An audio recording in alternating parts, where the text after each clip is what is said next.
Shalom. I want to give all praise, glory, and honor to Yahweh, Bahashem, Yahweh Shai, Bahashem, Yahweh Kakadash, double honor to the apostles, great millstone who do well. Peace, love, and blessings also to you, brothers on the highways and byways, giving all diligence to make it call and election sure, and also blessings to the very few sisters out there that are listening, learning, and believing. I'm that Philip Kanakla coming at you once again, another lesson, Lord's will, through the spirit and power of Yahweh Shemir Shai, is lessons edifying and exhorting. Okay, and the title of this lesson will be "The Mark of the Beast is Sin is an Enchantment." All right, that's an enchantment. Okay, and I'm going to further expound on that as I go through this lesson, and because basically, you sitting there, you listen, you listen to that, and then in your mind, you examine the matter. You're like, man, they keep saying it's sin. But when you go into the scriptures, right, the mark of the beast is being sin. It's that's a damn enchantment. Just like when Esau plays these songs over and over and over and over. All right, and then eventually those songs begin to get catchy. All right, and basically the persuasion comes. So likewise with these people out there, just keep pushing that enchantment that the MOTB is sin. All right. So real fast, right? We're going to come back to that. When you go to Revelation 13 and 16, let's consider that the MOTB is sin, because they just keep on sinning, right? So let's go into it. And I'm not the first to say this, all right? Brothers have been saying this. It's Revelation 13 and 16.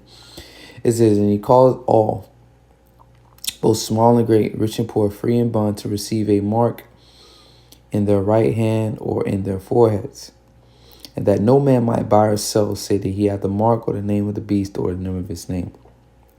So if that's sin, it's not logical, all right?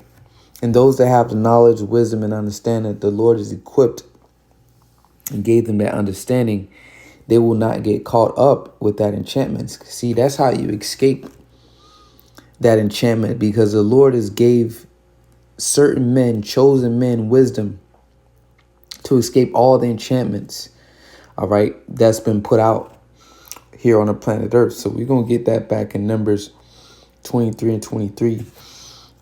It says, so there is no enchantment against Jacob. And the Lord's not dealing with all Jacob right now, all Israel. Okay, the Lord is dealing with the Israel of the Most High, pursuing to Romans 9. We'll go back to Numbers 23, but Romans 9. So I can't pass it. Romans 9 and 6. We get right to the point. Romans 9 and 6, it says, not as though the word of the Most High have taken none effect, for they are not all Israel which are of Israel. Okay, neither because they are the seed of Abraham are they all children, but in Isaac shall thy seed be called, because Abraham had many sons. We're going into that seed of the promise. But not all Israel is of Israel, meaning, all right, as Yahweh Shai said, if you was of Abraham, basically you would have faith, you would believe, because Abraham, through his faith, it was appointed unto him for righteousness. So not all Israel will believe. Okay, that's what make you the Israel of the Most High, the Israel of God. Your faith, you believe, man. All right, from Abraham, Isaac, onto Jacob, which Jacob's name was changed to Israel. Okay, but you have Israelites out here who don't believe. All right, so not all Israel is of Israel. So let's go back to Numbers 23 and 23. Okay. And I'm going to further expound on this statement. Numbers 23 and 23, it says, surely there is no enchantment against Jacob, so the elect. It says, neither is there any divination against Israel. According to the time, it shall be said of Jacob and of Israel, what hath God wrought? All right, and you go into the word enchantment. The root word is nakash. means to hiss, to whisper, a magic spell. Okay, but the way to escape that magic spell, the Lord has equipped us with wisdom. Okay, because it makes no logical sense that the MOTB, the mark of the beast, is sin. It just doesn't make sense. Like I said, even consider it, right? They keep saying it. So here it is. You examine the whole matter. And this is why bros do that. We be like, okay, if the MOTB is sin, let's go to the grocery store and say, hey, I committed sin today. Can I buy an apple? Right? That's bros considering it. Like, let's consider it then. It doesn't make sense. But to the people that hasn't been equipped with that wisdom, all right, that enchantment take hold of them because they can't escape the enchantments through the wisdom. All right. Understand the wisdom that Yahweh Shai has been bestowed upon us. All right. Esau can't put no enchantments on us. All right. Satan can't put no enchantments on us because we escape it by the wisdom of Yahweh Shai, man, of Yahweh Bashim Yahweh Shai. It's 2 Peter 2:20. All right. Now this is talking about basically the context of it. All right, is basically a dude that left the truth, because verse 21 says, "Better they have not known the way of righteousness." But I want to use this verse 20 as an example. This is 2 Peter 2:20. It says, "For if after they have escaped the pollutions of the world through the knowledge of the Lord and Savior Yahweh Shai," and that's the point. Okay, we escape the pollutions, enchantments, and everything this world have to offer through the knowledge of Yahweh Shai. All right, it says, "They are again entangled therein and overcome. The latter end is worse with them than the beginning." So ultimately, a dude going back into the world. But I wanted to bring out the point: we escape the pollutions of the world through the knowledge, through the wisdom of Yahweh Shai. Okay, so I wanted to show you something here. We're gonna go into the word, into the breakdown of Revelation 13 and 16 for the millionth time. All right, let's go into that word mark because it's actually something physical. Okay. Once again, we went through this so many times. Charagma or charagma, however you want to pronounce it. Go to the root word. Okay. A pale or stake, a palisade, which the root word is karax. It says pales between which earth, stones, trees, timbers are heaped. Let's go down to the point. To sharpen to a point akin through the idea of scratching. That's the key word, scratching. A stake, i.e., and scratching, that's something physical. That's not spiritual. Okay. Palisade, a rampart, military mound of circumvallation in a siege, a trench. So let's focus on that word scratching, right? So people that received this mark, they were scratched. Simply, I wanted to show you this. All right. Scratch meaning. So you see this, all right? And look what shows up. Look at this right here. This is key. So in the medical field, they have let's visit this. They have a term called a scratch test. And simply, a skin test or hypersensitivity in which a minute amount of substance, all right, a minute amount of substance question is inserted in small scratches made in the skin. A positive reaction is swelling and reddening at the site within 30 minutes. Is used in the allergy testing and in testing for tuberculosis. So in tests for tuberculosis, they take this instrument, they scratch your skin, okay, and they, as I say, they insert a minute amount of substance into that scratch that they make between your skin, and whether it swells or whatnot, it shows if you're allergic, all right, or if you have tuberculosis.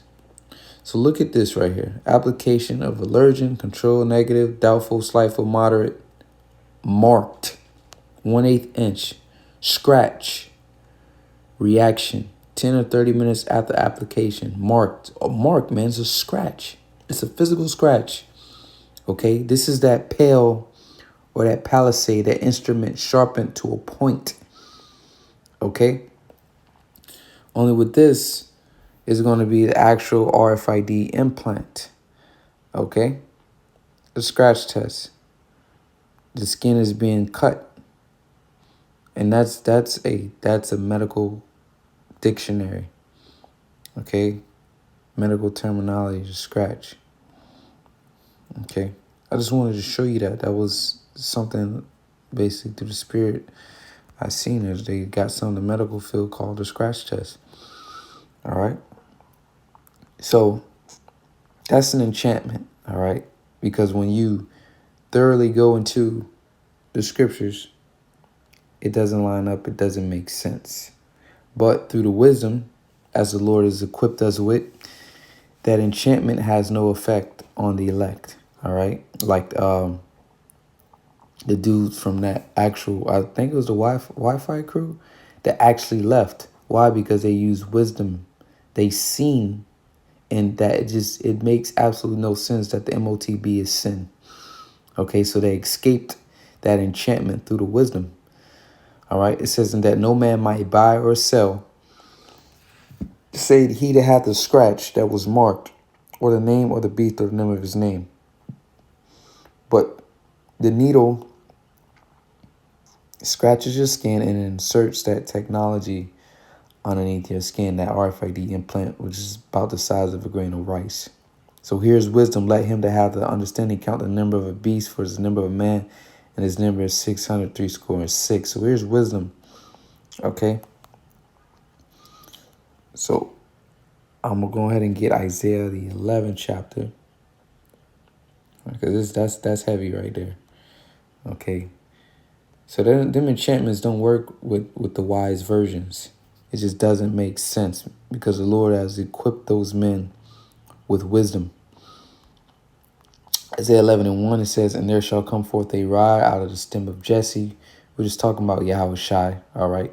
But this is likened unto the elect as well, all right? Because we're within the body of Yahweh Shai, all right? It says, and a branch shall grow out of his roots, and the spirit of the Lord. So if you are part of that hopeful elect membership club, all right? It says, and the spirit of the Lord shall rest upon him, and the spirit of wisdom and understanding, the spirit of counsel and might, the spirit of knowledge and of the fear of the Lord. All right. So once again, you examine the matter, the MOTB being sin, it just doesn't make sense. And you see right there and point when it doesn't make sense, it's foolishness. You escaped that enchantment. You write it off. That makes no sense. Okay, so you see how the Lord has equipped us with this wisdom that these enchantments that they're putting out, they have no effect over us. Okay, so call Allah Yahweh Shem Yahweh Shai, man. If you just see that simple processing, how the enchantments have no power over you, because the Lord has equipped you with wisdom. All right, the spirit of wisdom and understanding. It says, and shall make of quick understanding in the fear of the Lord. He shall not judge after the sight of his eyes, neither reprove after the hearing of his ears. Also, he's talking about Yahweh Shai. All right. But that spirit is on his men. All right. So this is just a quick lesson. All right. And I'll bring Numbers 23 and 23 back again. We'll close it on out. Numbers 23 and 23. Surely there is no enchantment against Jacob, neither is there any divination against Israel. According to this time it shall be said of Jacob, of Israel, what hath God wrought? All right, so through the wisdom that Yahweh Shem Shai has put upon us, we can't get caught up in these enchantments that they're putting out. And like Elder Tahar said, that's why basically, you know, we have to keep pushing these prophecies. We have to keep pushing his word, because you see, I believe Elder Ramlab, Elder Tahar used the term, we pulled them out of the fire, because we kept pushing forth that righteous vibration, that righteous sound, and basically it casted the spirits, is going to cast the spirits off those that's meant to get it. Okay. Any false doctrine, all right, that's out there. All right, through the elect, they have the wisdom, so they're equipped and they're going to be escaped all these enchantments, all these definitions that's out there to get you caught up. You won't fall for it. That's pretty much all I had. Just a quick lesson. I really wanted to bring this point out right here. Scratch definition. Okay, this is something physical. So with that, Lord, was edifying till next time, giving all praise to Yahweh Shem Shai. Shalom.